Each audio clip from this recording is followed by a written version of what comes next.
Meu prezado amigo, meu querido irmão, meus distintos alunos, nesse momento eu quero cumprimentar a todos com a paz do Senhor. Eu dou graças a Deus por mais uma oportunidade que Ele me concede poder voltar a comunicar com cada um de vocês para trazer mais um comentário de uma das nossas lições da CPAD. Nós estamos tendo o privilégio de estarmos iniciando mais um trimestre, o último trimestre desse ano de 2022, o quarto trimestre aí das lições da CPAD, a lição de adulto. E nesse último trimestre desse ano nós estaremos estudando uma lição cujo tema maior é a justiça divina, a preparação do povo de Deus para os últimos dias no livro de Ezequiel. É uma lição muito importante que nós vamos ter aqui o privilégio de estarmos estudando. Aí sejam bem-vindos cada um de vocês, aqueles que já acompanham as nossas aulas, que você continue aí nos acompanhando. E você, quem sabe, que está pela primeira vez, seja bem-vindo, que Deus possa estar te abençoando durante esses 3 meses. Bem, a lição de hoje, nós teremos uma série de lição. A lição de hoje, a lição de número 1, nos traz como título Ezequiel, o Atalaia de Deus. A lição 2, vem o fim. A lição 3, as abominações do templo. A lição 4, quando se vai a glória de Deus. A lição 5, contra os falsos profetas. Lição 6, a justiça de Deus. A lição 7, a responsabilidade individual. Lição 8, o bom pastor e os pastores infiéis. Lição 9, Gog e Magog, um tema muito importante. Gog e Magog, um dia de juízo. A lição 10, a restauração nacional e espiritual de Israel. Lição 11, a visão do templo e o milênio. Lição 12, imersos no Espírito nos últimos dias. E a última lição, o Senhor está ali. Então nós teremos aí o privilégio de estar estudando essa lição. O comentarista dessas lições, dessa última lição, é exatamente o pastor Ezequias Soares. Já é aí um velho conhecido aí, comentarista aí das lições da CPAD, e certamente nós seremos abençoados por meio dessas lições. Espero que você possa estar aí acompanhando aí todas as nossas lições e certamente você será grandemente abençoado. Eu vou logo para o comentário da lição, enquanto ainda minha garganta não agita ainda mais do que ela está agitada. Continue orando por nós. Bem, a lição de hoje é a lição número 1, Ezequiel, o Atalaia de Deus. Essa lição, na verdade, ela tem assim como proposta apresentar Ezequiel, o profeta, mostrar um pouco da sua atuação, período, contexto no qual ele atuou, e fazer aí um panorama das profecias ou da mensagem do profeta Ezequiel em si, lá no livro que leva o seu nome. Portanto, vou tentar aqui fazer uma apresentação da lição e já traz aqui algumas informações, principalmente porque o título da lição traz aí Ezequiel, o Atalaia de Deus. E aí a ideia aqui do Atalaia é exatamente o que vai ser explorado aqui na lição, mostrando o papel de Ezequiel enquanto um atalaia, enquanto um vigia e ao mesmo tempo um mensageiro da parte de Deus. Bem, então aí o título da lição, Ezequiel, o Atalaia de Deus. O textuário da lição nos apresenta: porque se anuncia o Evangelho, não tenho de que me gloriar, pois me é imposta essa obrigação, e ai de mim se não anunciar o Evangelho. Esse texto está em 1 Coríntios 9:16, aí a fala do apóstolo Paulo, Uma leitura, assim, à primeira vista, pode soar um pouco estranho para alguns, pelo fato da forma como o apóstolo Paulo ele dá aqui o seu testemunho enquanto um evangelista, enquanto missionário, e ele o faz de uma maneira que pode não ser entendida por muitos. Quando ele diz que se ele anunciar o evangelho, ele não tem de que se gloriar, ou se gloriar, ou seja, não há nem um mérito, não há nada, nenhuma glória para ele pelo fato de ser o anunciador do evangelho. E ele vai dizer que ele não tem o que gloriar, porque isso não é um favor que ele está fazendo para Deus, não é um mérito dele, porque ele diz que essa obrigação lhe foi imposta. E aí ele já, na última parte, ele vai dizer, e ai de mim, se não anunciar o evangelho. Eu acho aqui muito importante, porque aqueles que são leitores da Bíblia conhecem muito bem o chamado de Deus para Saulo, que após esse chamado assumiu o seu nome Paulo. É interessante por quê? Porque Paulo, antes Saulo, conhecido mais como Saulo, ele era um perseguidor da igreja, e ele fazia isso com muito zelo, julgando estar prestando um alto serviço para Deus. Porém, quando ele tem um encontro com Cristo, e a sua visão quanto ao Evangelho, a sua visão quanto aos cristãos, à igreja, ela muda radicalmente, e Paulo agora, ao invés de perseguir a igreja, ele passa a fazer parte da igreja e passa então a ser perseguido pelo mesmo motivo pelo qual ele perseguia a igreja, exatamente porque ele passa a ser um pregador do Evangelho. E o importante é que quando Paulo ele tem esse encontro com o Senhor, que a sua visão é mudada e que de fato ele é alcançado pelo Senhor, o próprio Jesus, quando do seu chamado, num dado momento, quando ele recebe a visita em sua casa para que orasse por ele, para que ele fosse então recebesse ali a restauração das suas vistas, e também o próprio chamado de Deus se tornasse algo público, com a manifestação sobrenatural de Deus na vida que já começou quando do encontro dele no caminho de Damasco.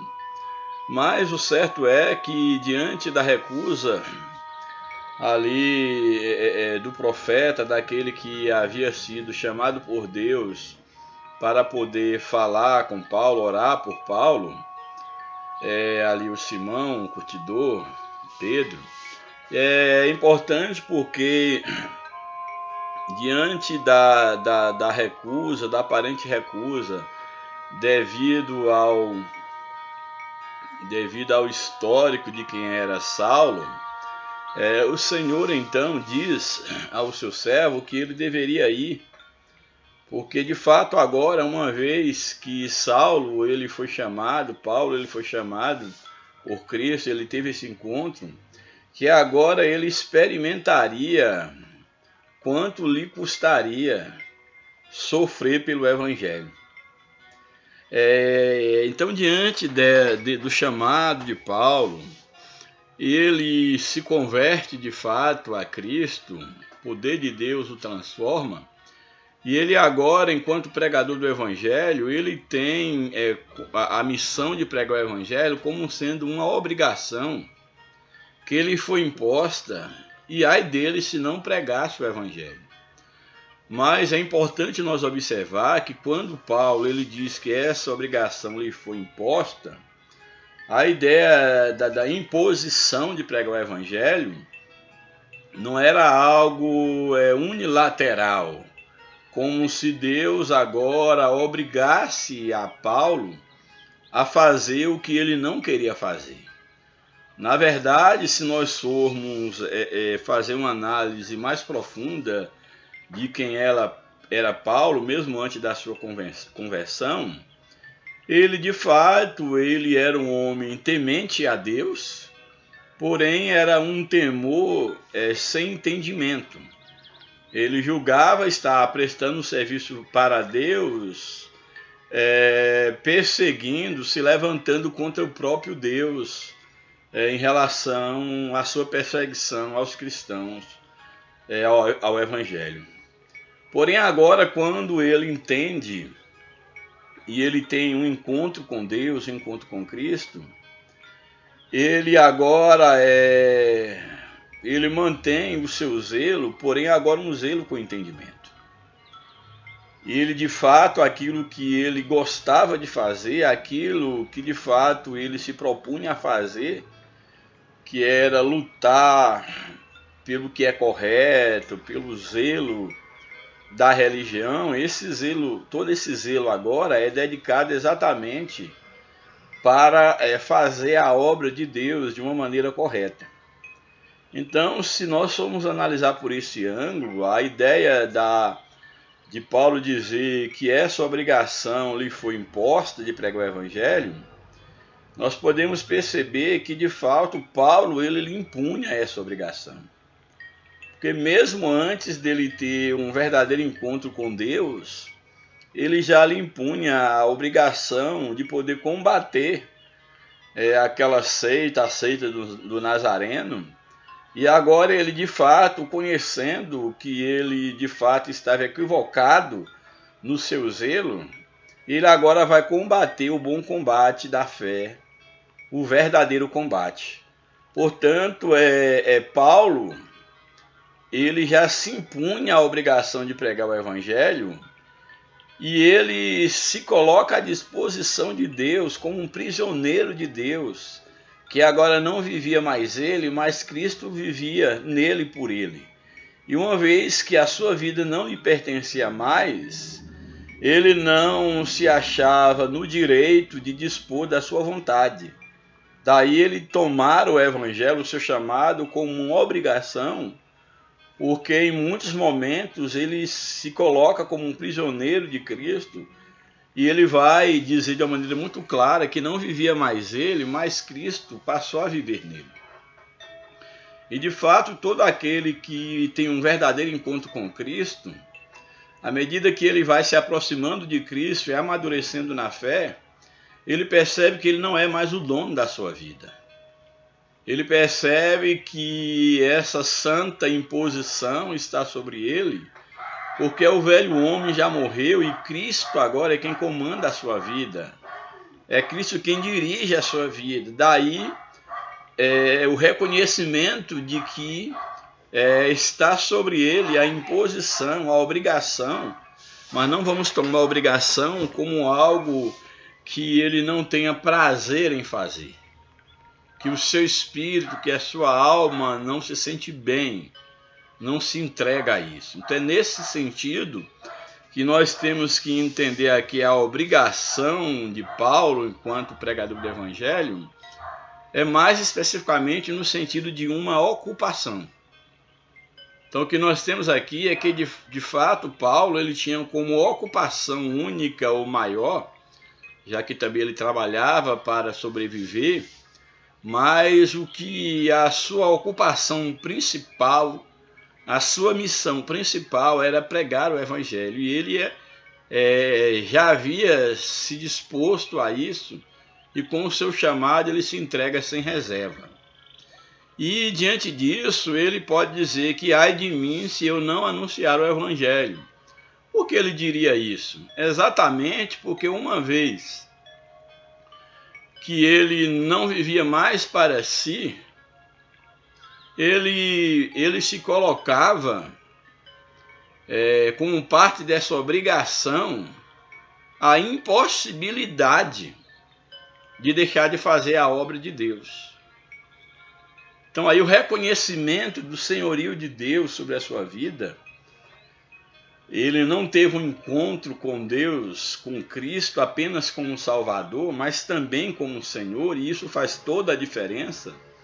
Aqueles que verdadeiramente se tornam discípulos do Senhor, aqueles que de fato tiveram encontro com Deus, É necessário que esse encontro com Deus por meio de Cristo e na atuação do Espírito Santo, que essa pessoa tenha a Cristo não só como seu Salvador, mas como o Senhor da sua vida. Então Paulo, enquanto servo, tendo Deus não só como Salvador, mas como Senhor da sua vida, ele conclui que de fato ele tinha como obrigação pregar o evangelho, e ai dele se não fizesse aquilo, ou seja, ele não sobreviveria sem pregar o evangelho. O evangelho era como o oxigênio de Paulo. Ele não tinha como sentir-se bem, ele não tinha como viver. Era impossível para Paulo viver sem anunciar o evangelho, porque isso passou a fazer parte dele agora de uma maneira bem mais significativa, porque ele não era mais um mero religioso. E de fato, o verdadeiro cristão, ele tem essa experiência dele não conseguir viver fora da vontade de Deus. Isso não quer dizer que ele não seja um pecador, como o próprio Paulo se reconhecia. Mas ele também, ao mesmo tempo, sabendo-se pecador, aumenta mais a sua dependência do seu Salvador, a sua dependência de Deus. Bem, aí na verdade prática, nós temos o seguinte: além de guardar e cuidar, a missão do atalaia é anunciar tanto o julgamento divino como as boas novas. Aqui a verdade prática, uma vez que o título da lição apresenta Ezequiel como o atalaia de Deus, aqui a verdade prática está dizendo que um atalaia, e porque a própria lição vai dizer que nós, enquanto cristãos, nós somos atalaia de Deus, vai mostrar que um atalaia, ele tinha como função primária guardar e cuidar da cidade. Essa era a missão do atalaia enquanto um vigia, enquanto um soldado. Ele tinha a função de guardar e cuidar da cidade, das entradas da cidade.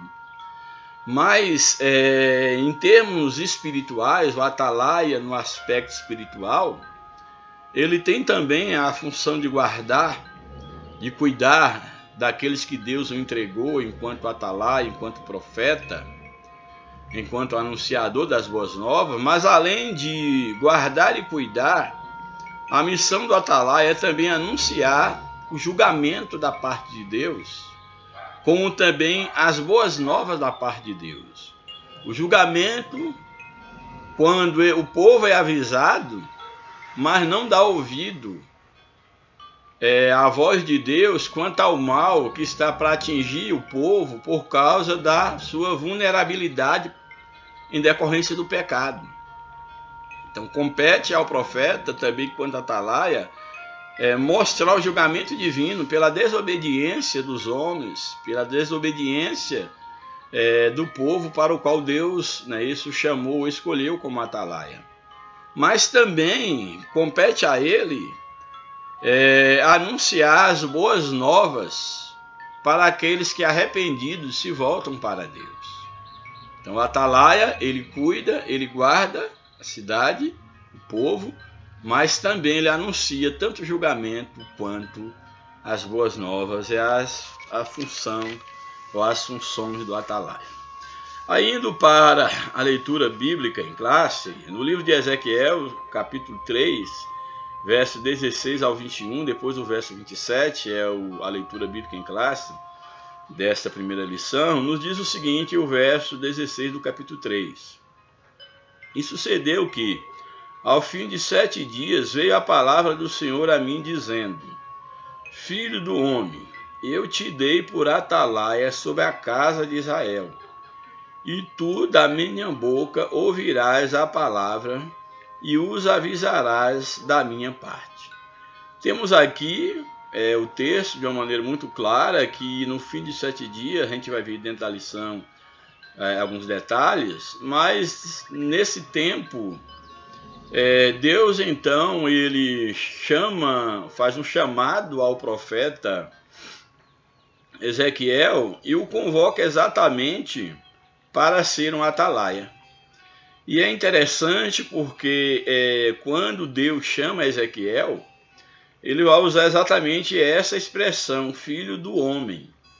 Uma expressão pela qual Ezequiel algumas vezes é chamado, e também uma referência a Jesus, que futuramente também é reconhecido como o Filho do Homem, se referindo a Jesus, a sua natureza humana e ao mesmo tempo divina, enquanto Filho de Deus.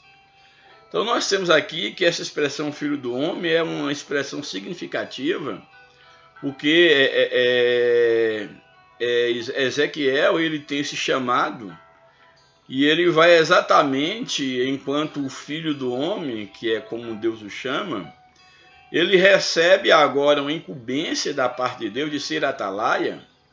E eu acho aqui interessante o texto, porque Deus diz para Ezequiel: eu te dei por atalaia sobre a casa de Israel. Ou seja, olha, eu estou te chamando para você ser um atalaia sobre o teu povo. Você vai ser responsável em cuidar, em guardar e anunciar da minha parte aquilo que eu tenho para o meu povo de Israel. Então nós percebemos aqui que a responsabilidade de Ezequiel ela é muito grande, porque o próprio Deus está dizendo: eu estou te entregando, eu estou te dando. Eu acho muito importante essa linguagem, te dei por atalaia, porque a Bíblia, quando ela fala do ministério pastoral ou do dom de pastor, de profeta, de mestre, a Bíblia diz que os dons ministeriais, aquele que foi chamado para o ministério enquanto um dom ministerial, ele é dado à igreja. Não é necessariamente como um dos dons, dos 9 dons lá de 1 Coríntios, que a pessoa recebe do alto aquele dom e Deus passa a usá-lo com aquele dom, mas o dom está nele. Aqui a ideia de dar alguém à igreja, no caso, dentre os dons ministeriais, é que essa pessoa recebe de Deus uma capacitação, sim, mas essa pessoa ela é entregue à igreja. Quando Deus ele entrega um dom a alguém para usar em benefício da igreja, o dom ministerial, a pessoa é capacitada e a pessoa é entregue à igreja. E nós vimos aqui que o Senhor está dizendo: olha, eu que estou te dando ao povo. Então uma vez que tu és meu, estou te chamando para mim, agora eu te dou para o povo.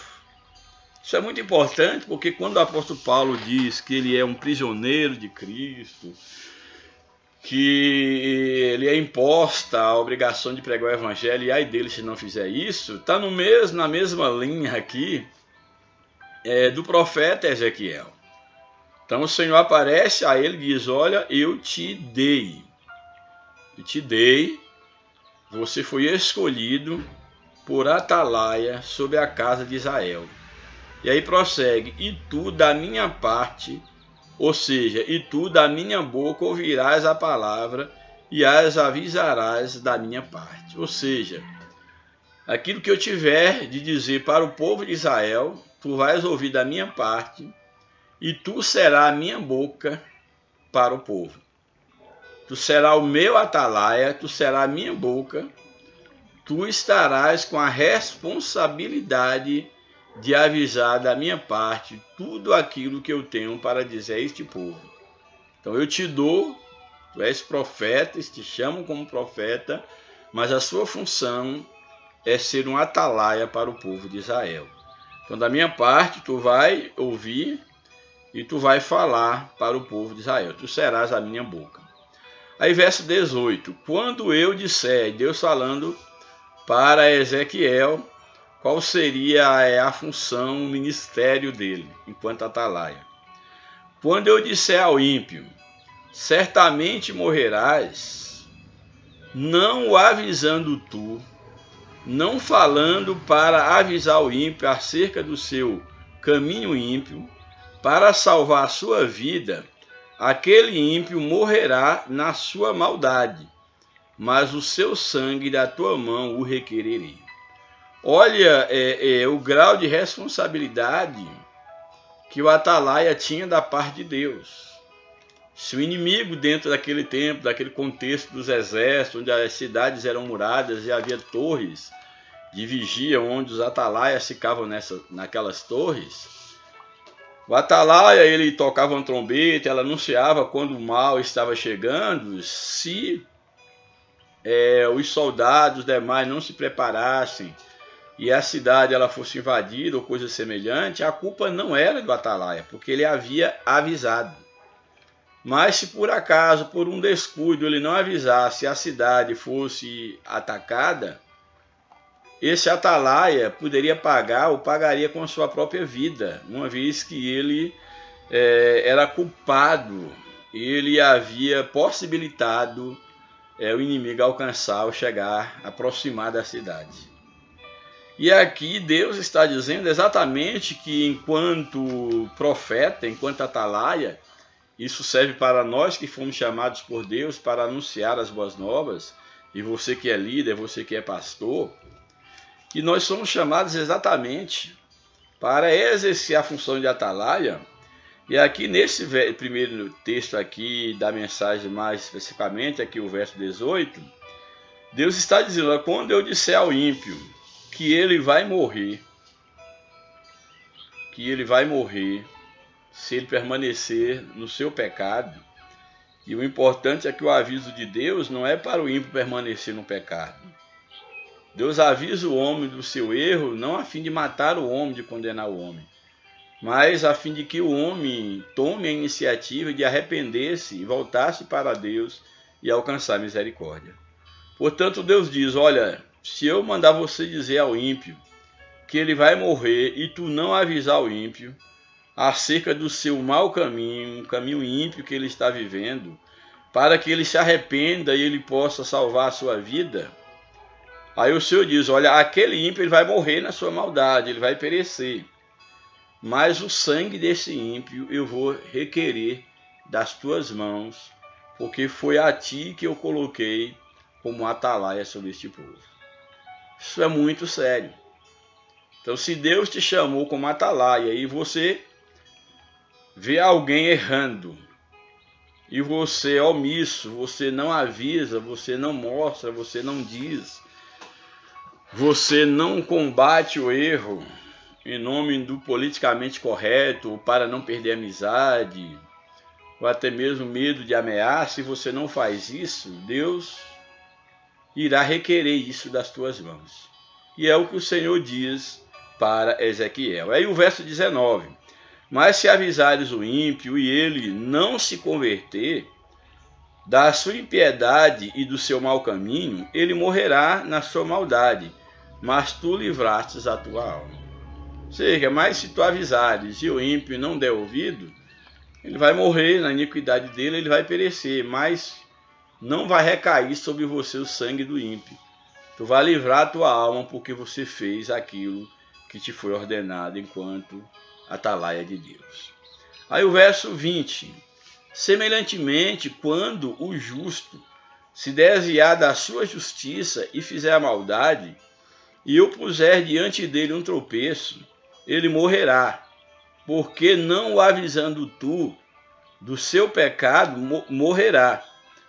As suas justiças que praticara não virão em memória, mas o seu sangue da tua mão requererei.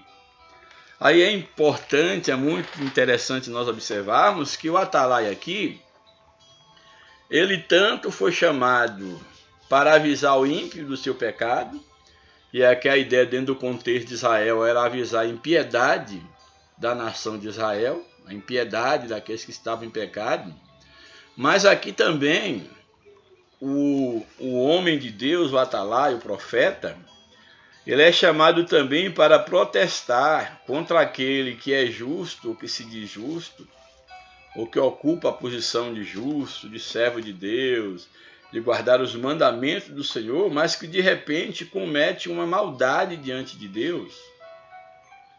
E Deus há de puni-lo, colocar uma pedra, um tropeço no seu caminho, que fala a ideia de Deus estar prestes a puni-lo. E aqui o texto está dizendo que cabia também ao atalaia, ao profeta, avisar esse justo do seu erro, para que ele se arrependesse. Se ele avisasse a esse justo, se o justo não desse ouvido, esse justo iria morrer na sua impiedade, as suas justiças feita anteriormente, seus atos de justiça para nada serviria. Isso é muito significativo, porque a Bíblia diz que é melhor o fim do que o começo das coisas. Não adianta eu viver toda uma vida de justiça e depois eu abandonar a Deus. Depois eu apostatar da fé. As minhas justiças não servirão para nada. Porque é melhor o fim do que o começo das coisas.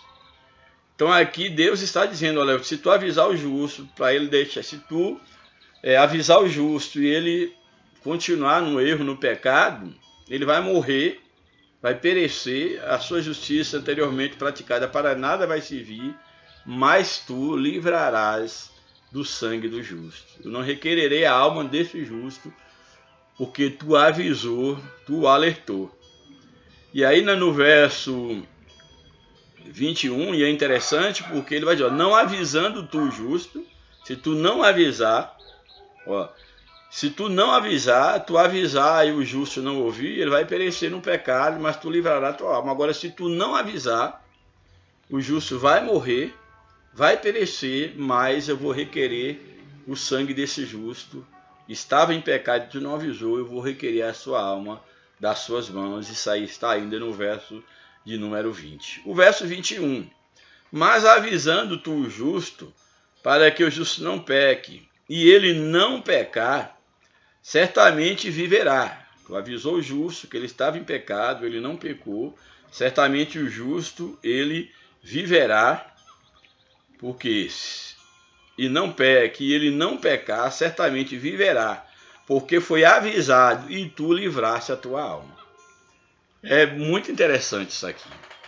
Ou seja, se eu não aviso o justo e o justo peca, o justo vai morrer, vai perecer, sua justiça anterior para nada vai servir, mas eu não terei culpado do sangue desse justo.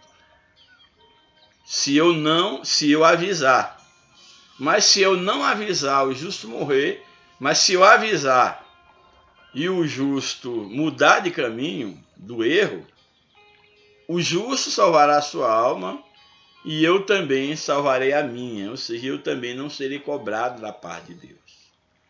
Então mostra exatamente o papel e o alto grau de responsabilidade que um atalaia tinha diante da missão para a qual ele foi chamado.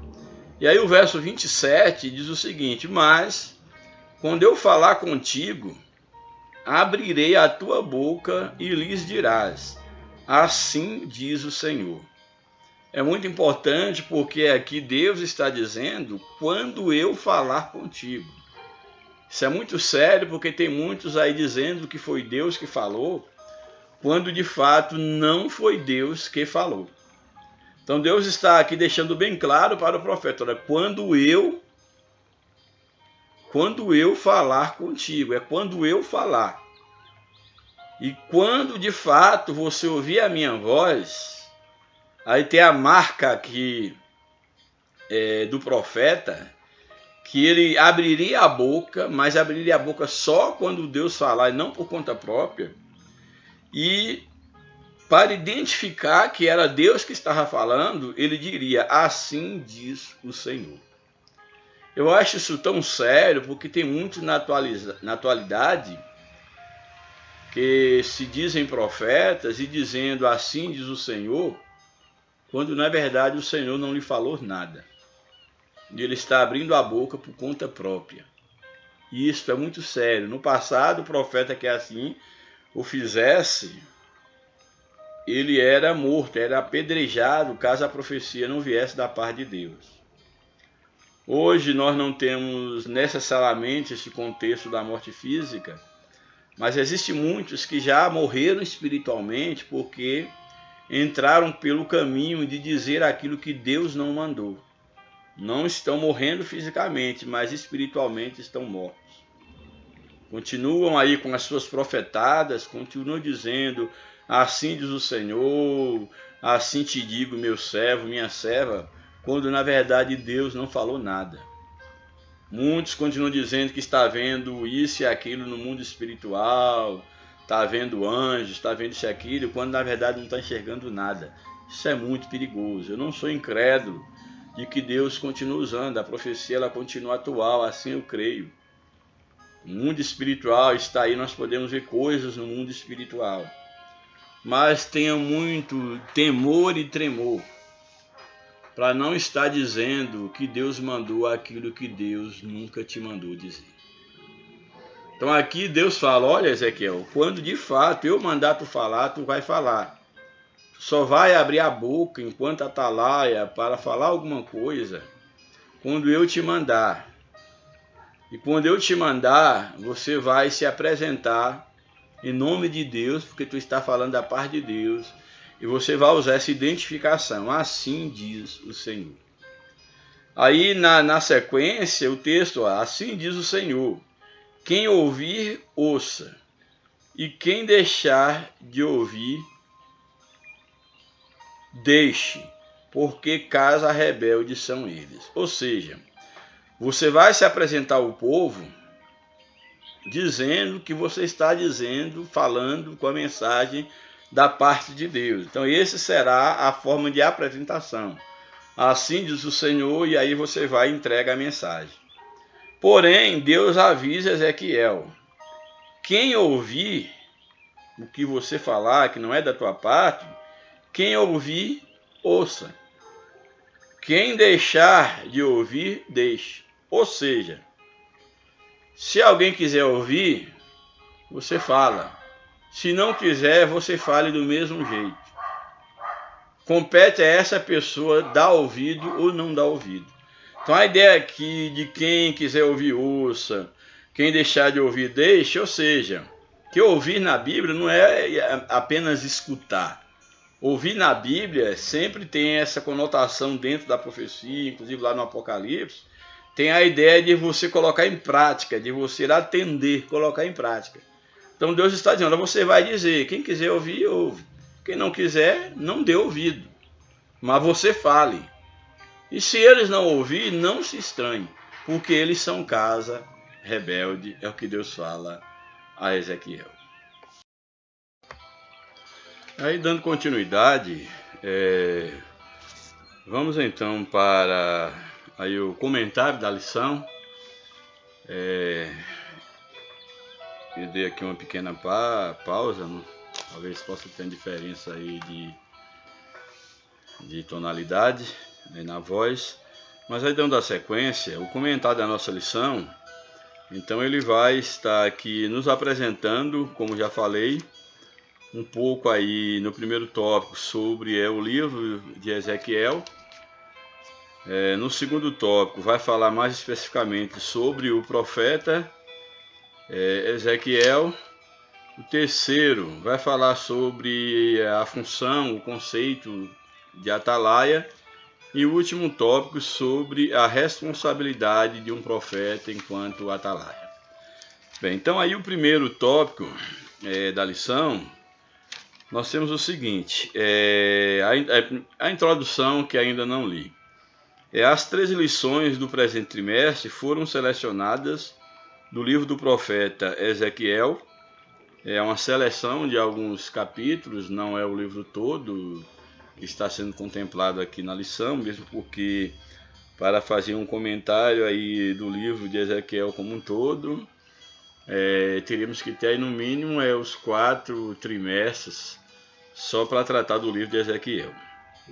Bem, então nós temos aí que essas lições vão ser aí baseadas, né, a seleção de alguns textos aí do livro do profeta Ezequiel. E aí vem aí uma pergunta, por que é importante o estudo desse livro hoje?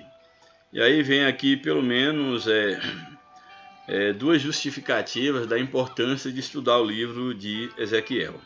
Primeiro, porque desde o primeiro capítulo até o último, ele nos leva a refletir a respeito da soberania de Deus em nossas vidas e na vida das nações. Ou seja, o livro de Ezequiel, ele é um livro no qual a gente vê de uma forma muito clara a soberania de Deus. Esse atributo é exclusivo de Deus.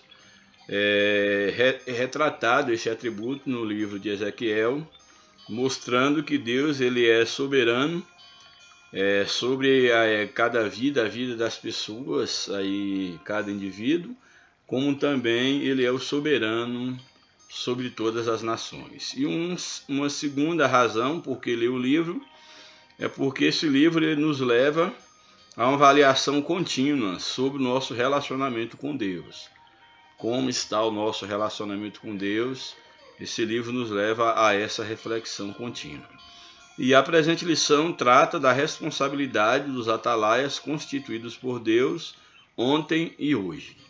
Então, os princípios inseridos no livro de Ezequiel, mesmo porque também esse livro tem uma mensagem profética, mostra exatamente a função, a responsabilidade do atalaia diante de Deus, tanto naquele tempo quanto na atualidade. O primeiro tópico da lição é sobre o livro de Ezequiel.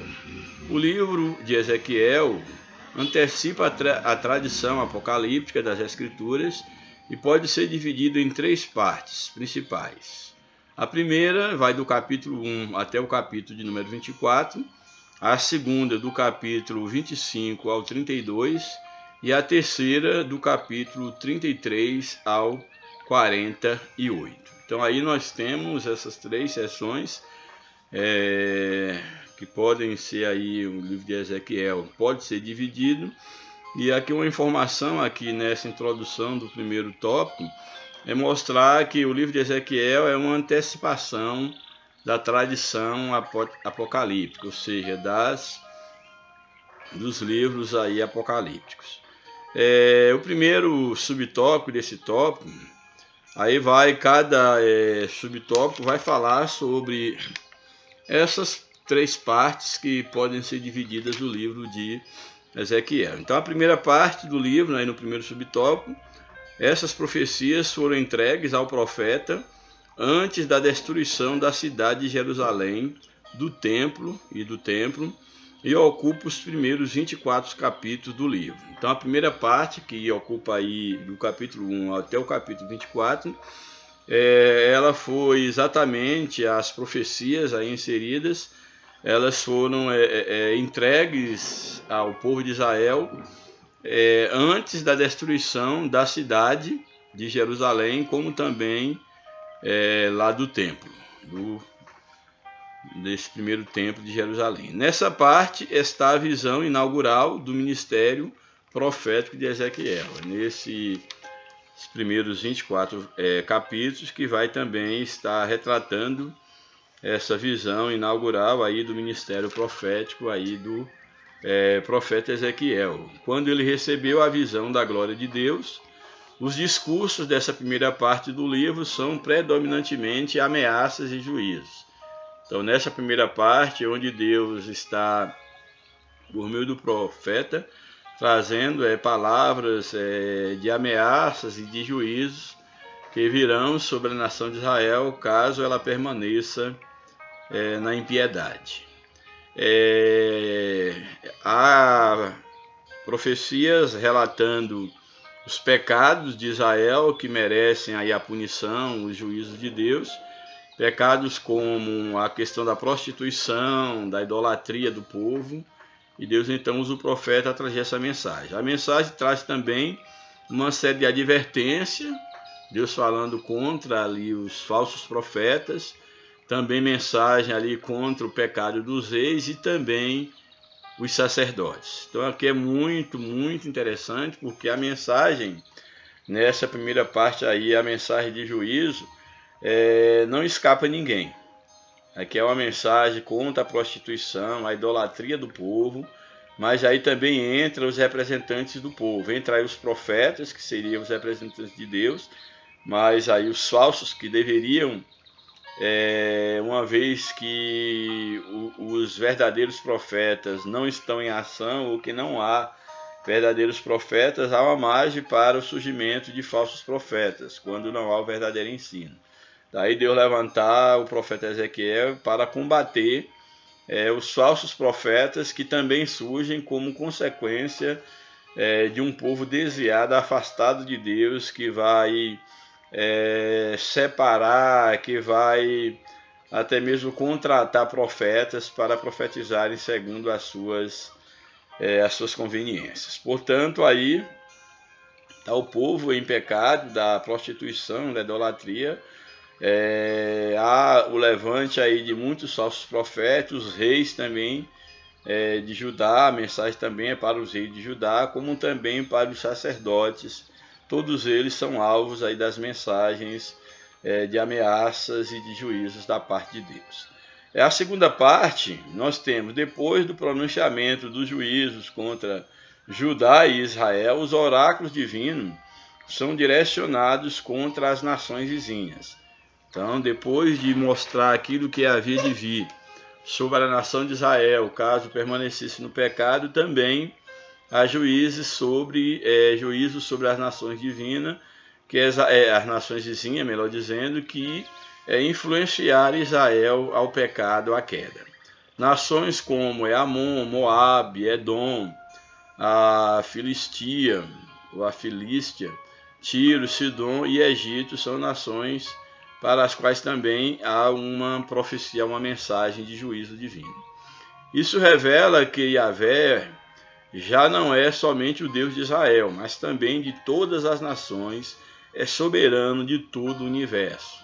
Vemos aqui que no livro de Ezequiel, nós temos aí já desde a primeira parte, mostrando que Deus, de fato, ele é soberano sobre todas, sobre a terra, sobre todos os povos. E aqui nós vimos agora, então, Deus também trazendo uma mensagem de juízo para, no caso, as nações aí vizinhas, nações pecaminosas ou que oprimiam vizinhos ou que oprimiam também a Israel. Isso revela, como já falei, que Deus é Senhor de todo o universo. E na terceira parte do livro começa com a notícia da queda de Jerusalém. Havia lá na primeira parte o prenúncio de ameaças e juízos contra o pecado de Israel.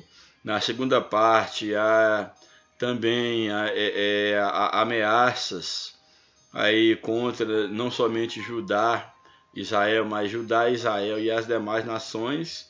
E finalmente na terceira parte começa então, temos aí a notícia da queda de Jerusalém, que vai ocupar aí exatamente os capítulos 33 a 39, que são os oráculos que vão estar falando tanto aí a partir do capítulo 33, fala da queda de Jerusalém, mas até o capítulo 39 nós temos esse prenúncio da queda, mas também falando do retorno dos judeus de todas as partes do mundo, que eles voltariam exatamente para a sua terra.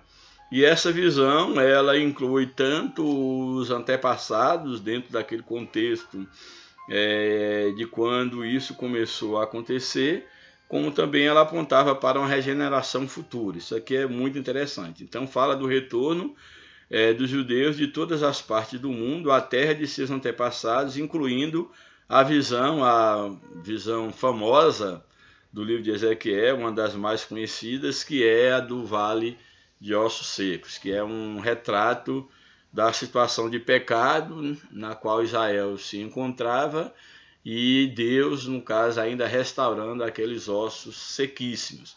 Deus dando vida, Deus restaurando, e ali Deus leva Ezequiel à reflexão se era possível aqueles ossos que se encontravam ali no Vale de Ossos Secos, se era possível eles voltarem a reviver. E aí Ezequiel ele vai dizer que Deus é quem sabia se havia ou não, Deus é quem tinha poder para isso. E aí de fato Deus ele mostra isso através ali das ordens que ele dá a Ezequiel para profetizar sobre aquele vale. Aí cada osso procura o seu osso, aí junta nervo, depois a carne, aí a pele, e tudo acontece, e depois sopra o fôlego de vida e aqueles ossos passam a reviver, mostrando uma futura ressurreição, restauração do povo de Israel. Então essa visão ela é muito interessante, porque essas profecias, elas não só do Vale dos Ossos Secos, mas as demais profecias em torno da restauração, são profecias que vão mostrar essa restauração nacional que se cumprirá ou se cumpre em Israel na atualidade, com o retorno constante de Israel para a sua terra, e também sobre a regeneração espiritual de toda a casa de Israel, que isso sabemos que se aponta para um futuro quando de fato a Bíblia nos afirma que todo Israel se converterá ao Senhor. Portanto, as profecias aí dos capítulos, mais especificamente falando dessa segunda parte, dos capítulos 38 a 39, vai falar de uma invasão e derrota lá de Gog e o seu bando que vai invadir a Terra Santa, Jerusalém. Isso também está retratado lá no livro do Apocalipse, quando lá da batalha do Armagedon, e é quando Cristo descerá com os seus santos para poder lutar contra as nações confederadas ali pelo anticristo, livrar Israel, punir as nações e instalar o reino milenial. E aí, nesse momento de julgamento de nação, instalação do reino milenial, quando Cristo descer nas nuvens, aí que todo olho o verá, como a Bíblia nos afirma, que a Bíblia diz que o espírito de arrependimento será derramado sobre a nação de Israel e toda a nação se converterá ao Senhor. Louvado seja o nome do Senhor. Portanto, aí os capítulos 38 e 39 fala da invasão e derrota de Gog e seu bando que invade a Terra Santa.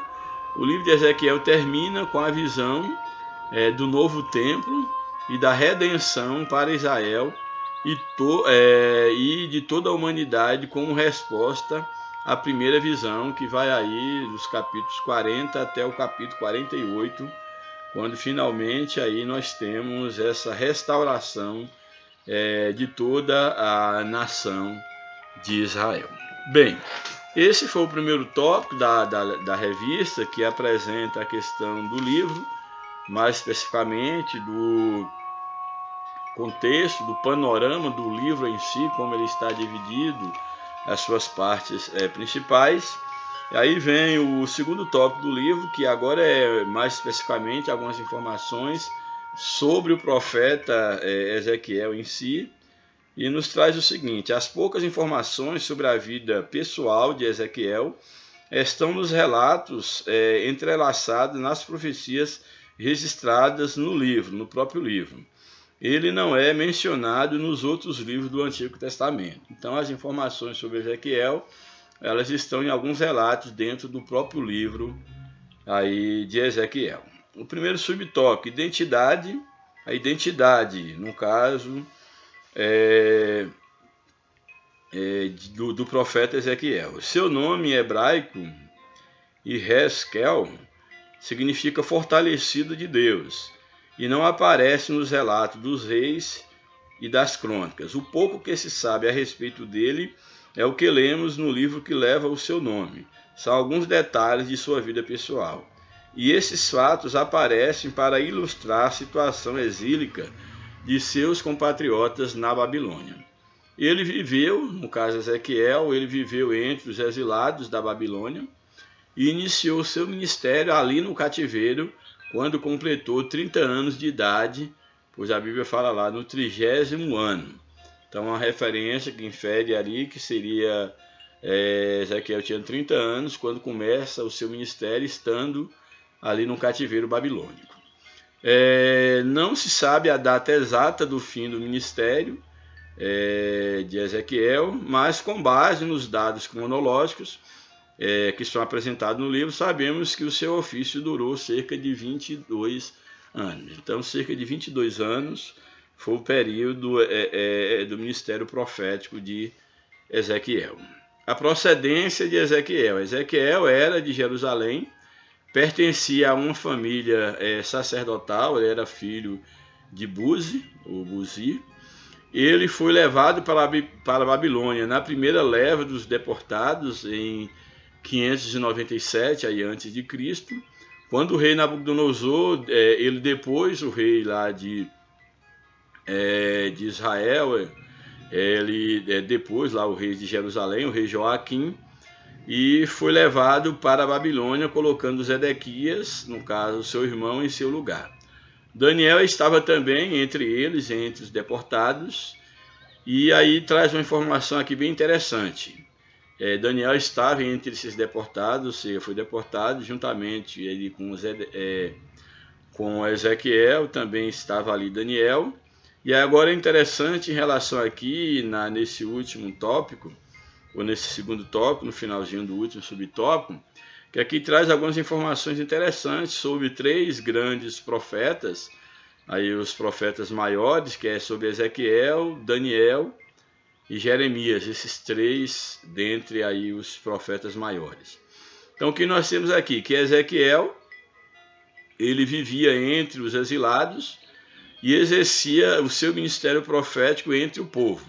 Então, ou seja, o ministério profético de Ezequiel era entre o povo, seu povo ali exilado. Daniel, ele servia na corte de Nabucodonosor, e Jeremias, ele profetizava em Judá para o povo de Jerusalém. Então, aqui é bem interessante que a contextualização desses 3 grandes profetas de Deus. Por fim, aí indo para os últimos tópicos, nós temos o tópico 3, que vai falar sobre a função do atalaia. Como falei, a proposta da lição aqui é um panorama sobre o livro, sobre o profeta, sobre o que era um atalaia dentro daquele contexto, sobre a aplicação do que é ser atalaia na atualidade. Essa é a proposta da lição. E aí um aprofundamento maior em alguns textos do livro de Ezequiel será a partir das próximas lições. Então aí o tópico 3 sobre o atalaia. Primeiro subtópico, atalaia. É uma palavra feminina de origem árabe, talat, lugar alto, quer dizer lugar alto, se referindo ao atalaia, aquele que ficava numa torre, num lugar alto, porque era exatamente nesse lugar alto que ele tinha a visão de toda o território que circundava, ou que circundava, melhor dizendo, ali a cidade. Então havia muralhas, muros altos e muitos largos, e ali havia torres onde os atalaias ficavam em pontos estratégicos, cada um em ponto estratégico, para ver caso o inimigo se aproximasse da cidade. Então essa é a ideia de atalaia, daí ter como sentido lugar alto, como sendo o significado desse termo. A função do atalaia é descrita em Samuel, há uma descrição em Samuel 18, 2 Reis 19, e melhor ilustrada pela parábola de um militar posto como sentinela. Então, o atalaia é essa figura de um militar que fazia a sentinela aí nos muros, na guarita, nesse ponto alto da cidade. De maneira metafórica, no caso aí, o Antigo Testamento, isso aqui é bem interessante, que coloca que essas atividades elas são empregadas no Antigo Testamento aos profetas, que eles eram assim como um militar, um soldado, e ele guardava as portas da cidade, a torre de vigia, como sentinela, assim também eram os profetas para guardar o povo do pecado, espiritualmente, estar sempre avisando quando o povo estava correndo o risco de afastar-se de Deus e receber a consequente punição por causa do seu pecado. Portanto, essas atividades elas eram empregadas no Antigo Testamento aos profetas de maneira metafórica, por causa da responsabilidade da sentinela militar tinha, e do profeta em avisar sobre o perigo. O segundo subtópico é o fim dos 7 dias, que a lição nos fala sobre essa expressão. O profeta, que fala que no fim dos 7 dias, ele recebe do Senhor a missão, chamado e dado como um profeta à sua nação, à sua pátria. O profeta se refere à primeira visão com a qual inaugura o seu ministério profético, que ocupa todo o capítulo 1. A visão da glória de Deus. Há uma mudança brusca do gênero literário apocalíptico nessa visão da carruagem para o estilo teórico dos profetas. Veio a mim a palavra de Deus. Então aqui há uma mudança daquele estilo do gênero mais apocalíptico, de estar prevendo, mostrando algo que vai acontecer, e ocupa mais aqui um estilo do profeta mesmo, tipo aquele que recebe a palavra e que diz para algo que está para acontecer, o perigo que está ameaçando o povo. Então, há essa mudança desse gênero literário apocalíptico para o estilo tipo dos profetas. E aí vem a palavra-chave, que veio a palavra do Senhor, ao introduzir o seu chamado para ser atalaia. O fim dos 7 dias deve ser o tempo em que ele esperou para recuperar das forças depois do impacto da visão da glória de Deus. Ele tem aquela grande visão, a gente vai trabalhar isso aí em outras lições, e aí é provável que esses 7 dias seja para exatamente depois daquela visão que ele tem, Deus agora então enviar como um profeta à nação para entregar a mensagem já a partir daquilo que ele havia recebido de Deus depois daquela visão. Aí o subtópico 3 é a expressão filho do homem. Deus não se dirige ao profeta pelo seu nome, mas como um filho do homem. Em hebraico, Ben Adam aparece 93 vezes ao longo do livro e 6 vezes só no capítulo 3. Nenhum outro profeta recebe esse título. Isso faz lembrar a natureza humana fragilizada e pecadora, que é a ideia do homem, filho do homem, e remete também à humanidade de Jesus, como nós percebemos em um outro momento.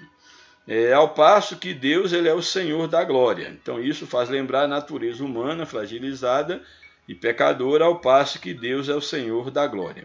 Somente o Senhor Jesus usava esse título, se referindo a si mesmo nos 4 evangelhos, a partir de Mateus 8:20, ele como um filho do homem.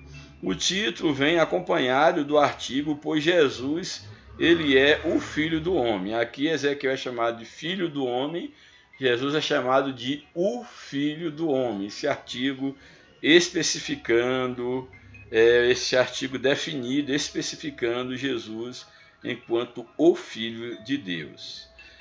Ao mesmo tempo, o Filho do Homem, ele é o Filho de Deus, e ao mesmo tempo Jesus é homem, é o Filho do Homem, mas especificando dentre os vários homens chamados por Deus.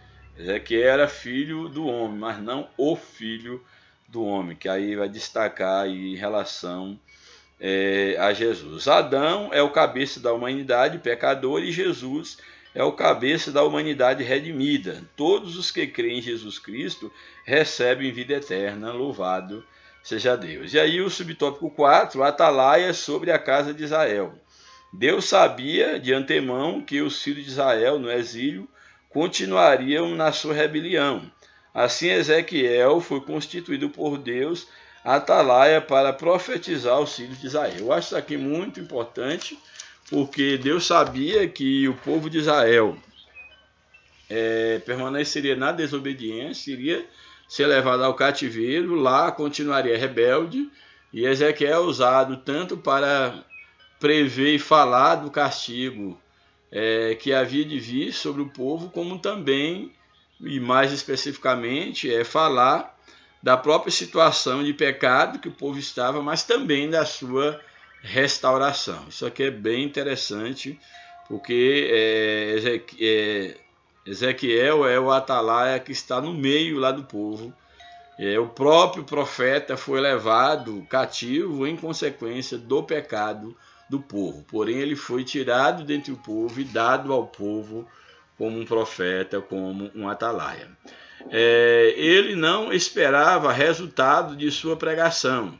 Seu propósito era advertir os filhos de Israel, pois hão de saber que esteve no meio deles um profeta. Isso aqui é muito importante, porque traz uma mensagem para nós hoje, mostrando exatamente que o papel do atalaia é falar.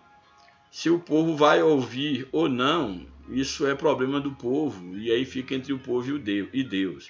Mas Ezequiel, ele não esperava resultado, mesmo porque o próprio povo, Deus já havia dito que o povo era um povo rebelde, poderia não ouvi-lo. Portanto, a função, o propósito dele era advertir os filhos de Israel. Querendo eles ouvir ou não, ele tinha que alertar, e ele, exatamente ao alertar o povo de Israel, ele estava com a sua consciência tranquila de ter cumprido com o seu legado. Ele cumpriu, no caso, com a sua função, e independente se o povo lá ia dar ouvido ou não à mensagem que ele recebia da parte de Deus. E por fim, o último tópico é sobre a responsabilidade.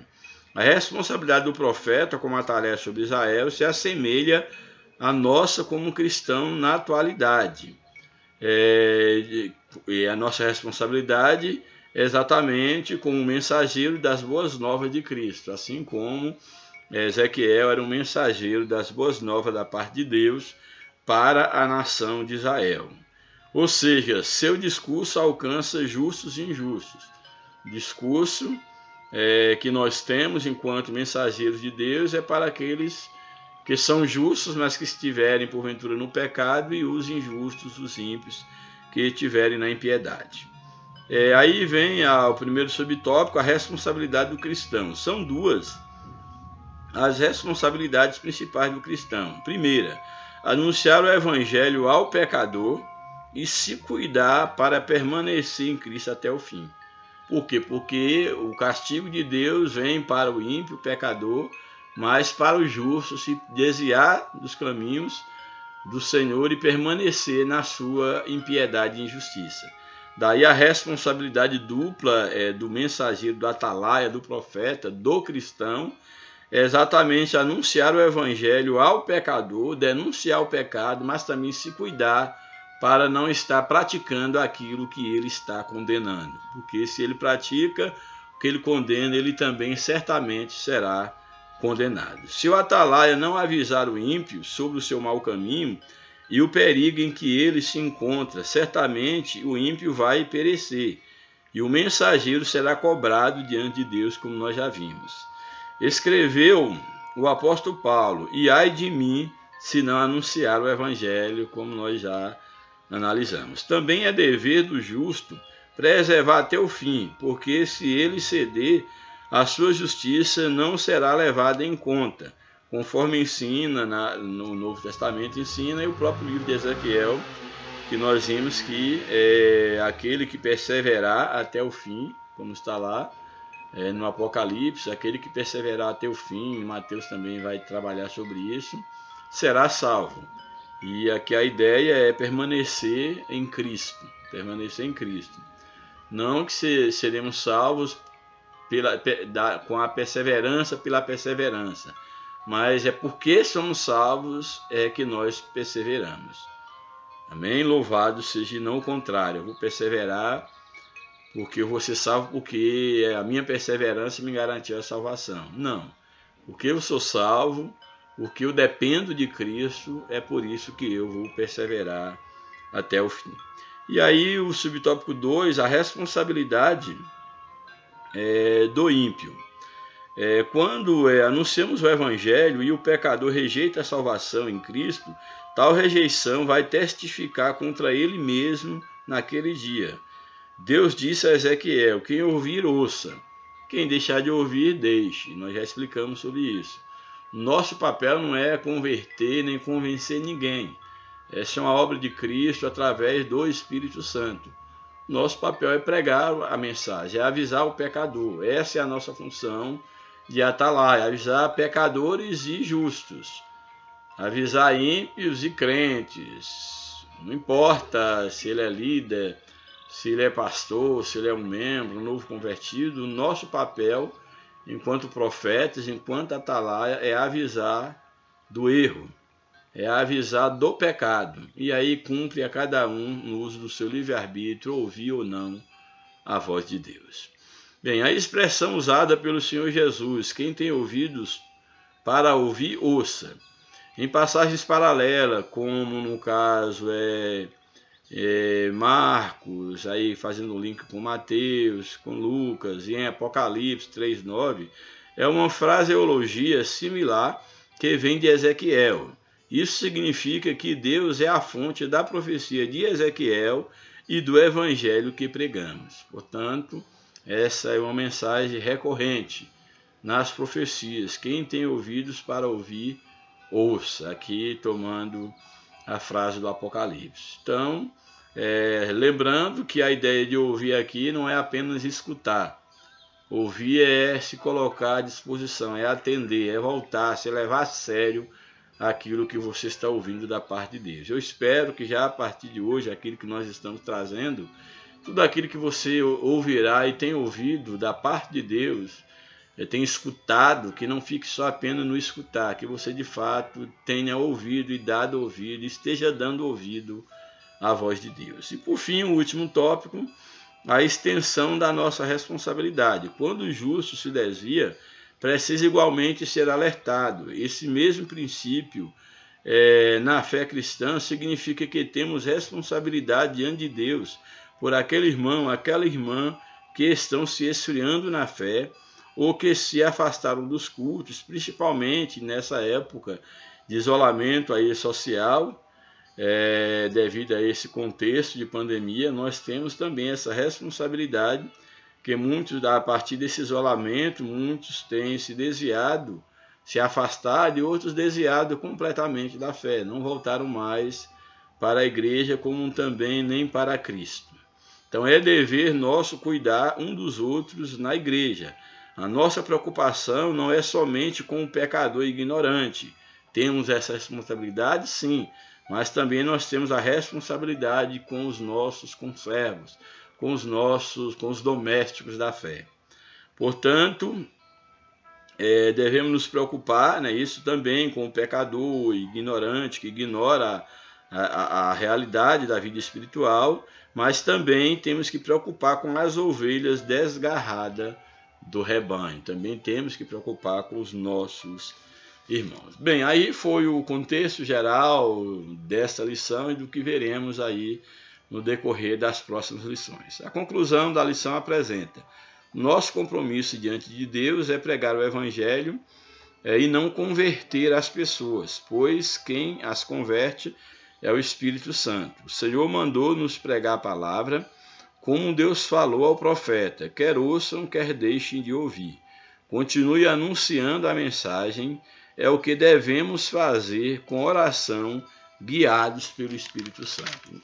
Então não é nosso dever, não é nossa função estar necessariamente querendo colher os resultados, porque a obra é de Deus, os obreiros são de Deus, a semente é de Deus, os corações pertencem a Deus e é Deus quem opera tanto querer quanto realizar. Que Deus nos abençoe, que nessa primeira oportunidade em contato com essa lição, que nós tenhamos entendido que também nós somos chamados, em certa medida, para exercer a função de profeta, de atalaia, seja à frente de um rebanho, seja no meu trabalho, na escola, na faculdade, na minha vizinhança, na minha casa, na minha família, e que você possa abrir a sua boca quando Deus mandar e falar aquilo que Deus te ordenar a falar. Que Deus te abençoe. Espero poder contar com você aí durante todas essas lições que hoje se iniciam. Um grande abraço, que Deus te abençoe. Em nome de Jesus, a paz do Senhor.